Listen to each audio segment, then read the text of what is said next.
Hello friends, welcome back to my channel and recipes by Khyati Mehta. Friends, આજે હું ફરીથી એક નવી મેક્સિકન રેસિપી લઈને આવી છું, જેનું નામ છે મેક્સિકન બોટ્સ, જે બહુ જ યમી અને ડેલિશિયસ બને છે.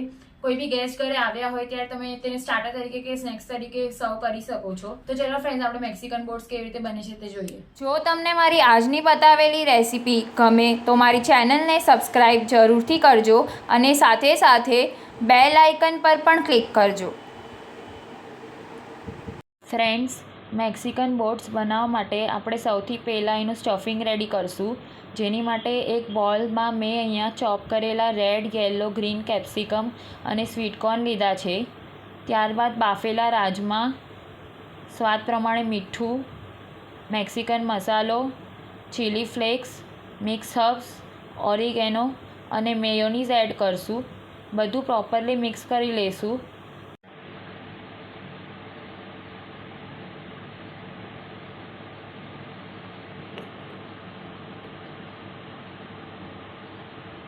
ત્યારબાદ સ્ટફિંગને થોડુંક ટેસ્ટી બનાવવા માટે મેં અહીંયા થોડોક સાલ્સા સોસ એડ કર્યો છે. બધું પ્રોપરલી મિક્સ કરી લઈશું ને સ્ટફિંગને સાઈડમાં મૂકી દઈશું.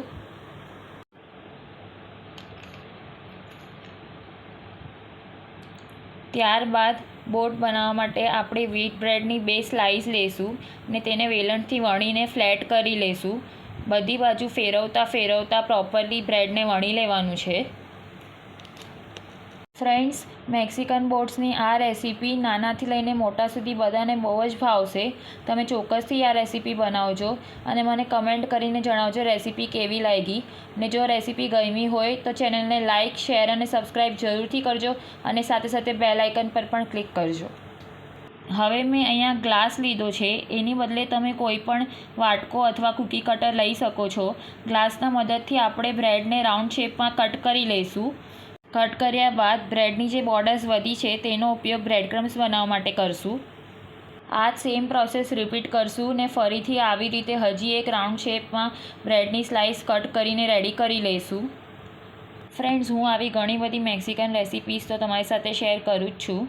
તો હું જે રેસીપી શેર કરું છું એને સિવાય બીજી તમને કોઈ મેક્સિકન રેસીપી જોવી હોય તો ચોક્કસથી મને કમેન્ટ સેક્શનમાં જણાવજો. હું ચોક્કસથી તે બનાવવાની પૂરી ટ્રાય કરીશ. બીજો રાઉન્ડ શેપમાં કટ કરેલો બ્રેડ રેડી છે. હવે મિક્સર જારમાં બ્રેડ ક્રમ્સ રેડી કરી લઈએ. બ્રેડ ક્રમ્સ રેડી છે. હવે તેને સાઈડમાં મૂકી દઈએ. બ્રેડને ડીપ કરવા માટે એક સ્લરી બનાવશું. જેની માટે મેં અહીંયા મેંદો લીધો છે. તેમાં સ્વાદ પ્રમાણે મીઠું અને લાલ મરચું એડ કરશું અને જરૂરિયાત પ્રમાણે થોડું કરીને પાણી લેતા જશું ને આવી પતલી સ્લરી રેડી કરશું. સ્લરીની કન્સિસ્ટન્સી તમે જોઈ શકો છો. આવી પતલી જ રાખવાની છે, બહુ થીક નથી રાખવાની.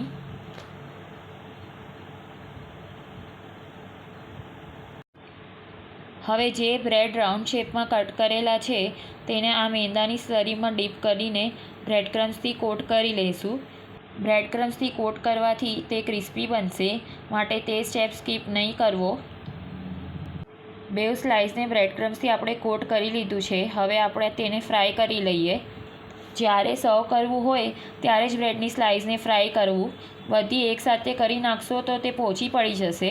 માટે હું અહીંયા એક જ બેચ બનાવી રહી છું. તેલ આપણું ગરમ થઈ ગયું છે, તો ચલો આપણે ફ્રાય કરી લઈએ. હવે ગેસની ફ્લેમ મીડિયમ રાખવી ને એક બ્રેડની સ્લાઇસ કડાઈમાં એડ કરી દેવી. ત્યારબાદ બ્રેડની ઉપરની સાઈડ પર પણ જારાથી તેલ નાખતા રહેવું. ત્યારબાદ 1 થી 2 મિનિટ પછી જ બીજી બ્રેડની સ્લાઇસ એડ કરવી. આવી રીતે તેના પર પણ જારાથી તેલ નાખતા રહેવું. તમે જોઈ શકો છો બ્રેડની સ્લાઇસ ધીરે ધીરે પૂરીના જેમ ફૂલી રહી છે. હવે તે ગોલ્ડન બ્રાઉન થાય એટલે તેને ટર્ન કરી દેવી. હવે તમે જોઈ શકો છો બ્રેડની સ્લાઇસ એકદમ પૂરીના જેમ ફૂલી ગઈ છે.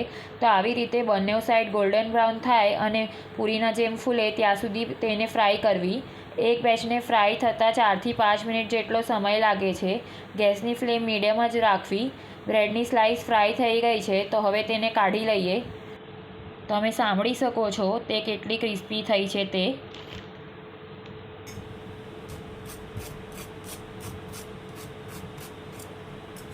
હવે બ્રેડની સ્લાઇસને પ્લેટમાં લઈ લઈએ ને 2 મિનિટ માટે થોડીક ઠંડી થવા દઈએ ને ત્યારબાદ વચ્ચે સેન્ટરથી કટ કરીને 2 ઇક્વલ પાર્ટ રેડી કરી લઈએ.